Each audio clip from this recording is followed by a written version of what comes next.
Greetings from Hudson, Wisconsin. My name is Greg Metzger, and I'm the Executive Director for Little Free Library. And we are excited to bring our Read in Color program, along with its diverse books, to the wonderful city of Boston. But we couldn't do this without some incredible partners.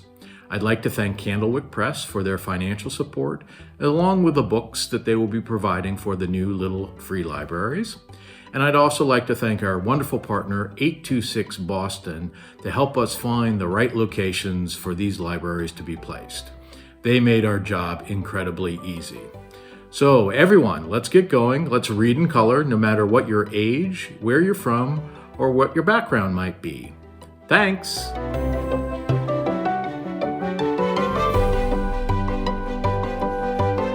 Hello, I'm Kim Janey, Mayor of Boston. I'm excited about the launch of Read in Color Libraries. 826 Boston, which empowers youth through writing and publishing, worked with the Boston Public Schools to install 10 Little Free Libraries across the city of Boston. Thanks to Candlewick Press for donating 1 year's worth of books to stock the libraries. Now, people of all ages can enjoy free books by authors of color, as well as books written by students of 826 Boston. Teaching young people to tell their own stories helps to build character and improve language skills. Reading their stories lets them know their voices matter. Find a Little Free Library near you and take a book or share a book. Thank you.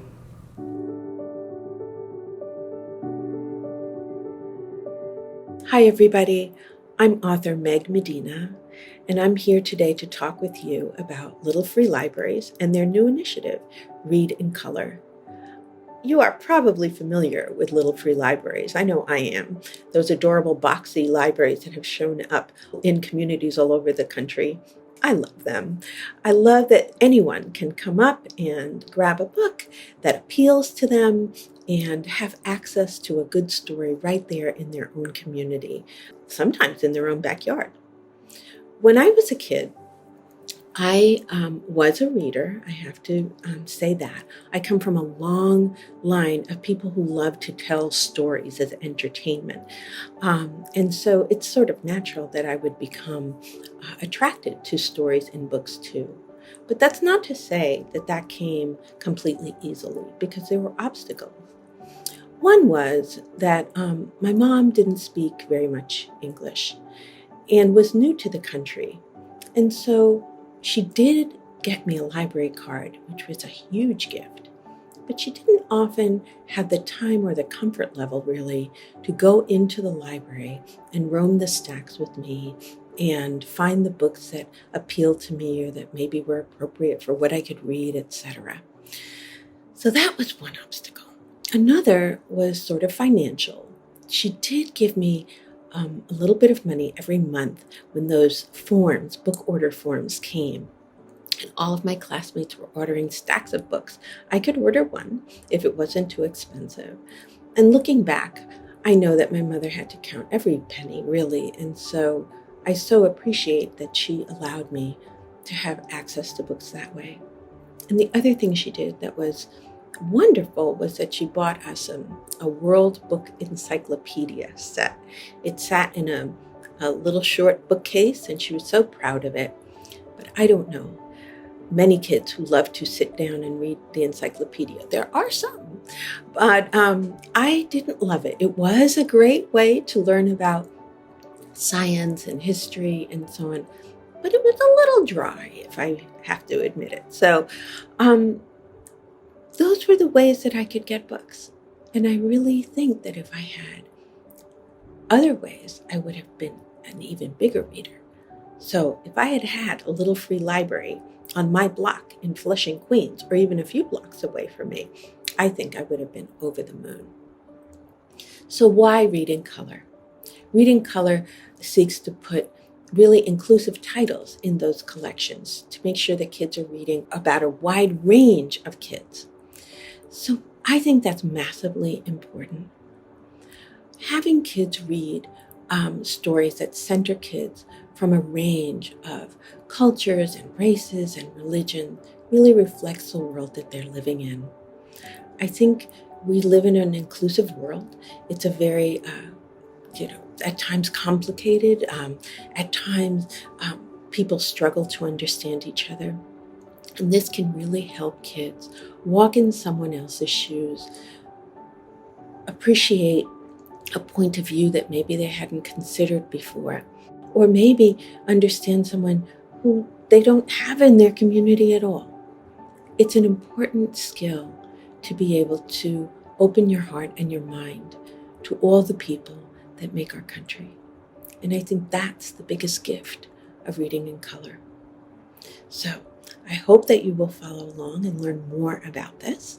And for now, I'm going to turn this over now to our friends at 826 Boston. Take it away.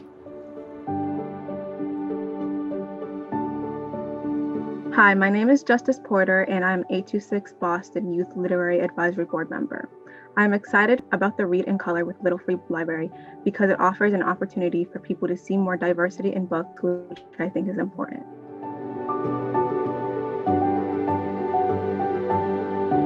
Sharing diverse books is so important because it allows for representation in communities and neighborhoods to be present.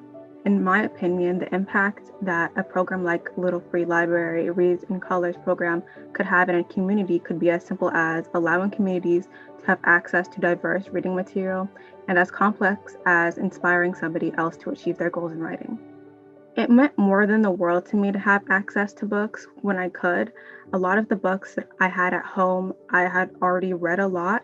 However, I didn't always have the opportunity to branch out from the books that I already had read so many times. Hi, my name is Asia, and I am a teaching artist for 826 Boston's Youth Literary Advisory Board. And I am excited about the Read in Color with Little Free Libraries because I know it can help bring a plethora of diverse books to diverse neighborhoods throughout Boston.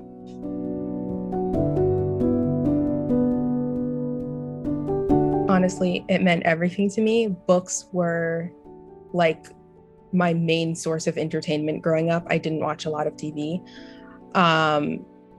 I would just read and read and read and read and read. So having access to books, or not having access to books, I should say, I would cry when we wouldn't go to the library. I needed books. When I was much younger, there weren't very many options with books that featured characters like myself. And if I didn't like a book that had my representation, then chances were there were maybe one or two other options. And then otherwise I would be reading books that had characters that didn't represent or reflect my identity. And that made me sad, to be honest with you, because I wanted something that felt realistic. When reading realistic fiction, you want to feel like you could be the character. And there were a lot of instances where I felt like that wasn't possible. And that's why fantasy ended up becoming one of my favorite genres, because I felt like, well, I'm never going to ride a dragon anyway. So.